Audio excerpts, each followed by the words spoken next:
One of the things we've seen throughout this is, if I could put it this way, the politicization of science. I mean, you're a scientist, you lead a team of scientists, and yet it has become so political.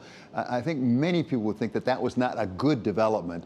But from what you see, is there any way that we can change that going forward? Is there things that people in the government, those of us in the private sector can do to take some of the politics out of science? Well, that would be certainly a desired and admirable goal, David, but it is very difficult now when you look at the level of divisiveness in our community. I mean, there will always be political differences and ideological differences, but they have become so intense, even before we had COVID-19, but they just culminated in a degree of intensity that is brought out when you're faced with an incredibly stressful situation like an outbreak that started in the last year of an election year, in the last component of election year. Put that all together, and unfortunately, what happened is something that never should have happened.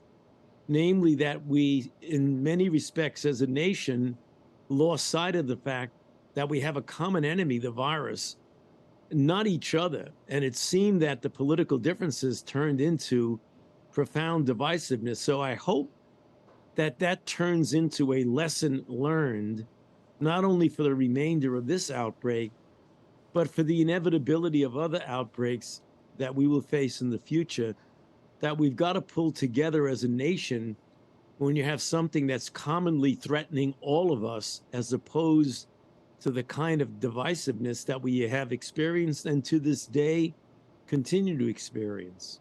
I wonder, Dr. Fauci, looking back now, do you think that we are better equipped to deal with the next pandemic than the last? And let me start domestically, and then we can go globally. Domestically now, the CDC is admitting they have to really rethink some of what they do. It didn't necessarily measure up to what we expected or needed. Are we better equipped for the next one domestically? Well, we can be if we learn the lessons. I couldn't say that at this moment we are, but I think you take the example of the CDC.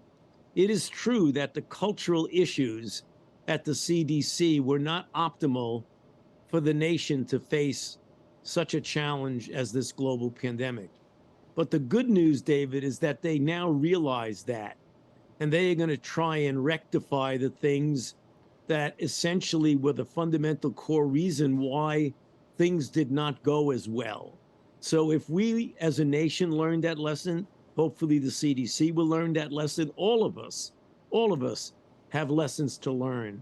And I believe if we heed those lessons, we will be much better off the next pandemic when it occurs. Hopefully not for a very, very long time, but they are unpredictable and we don't know when it will occur.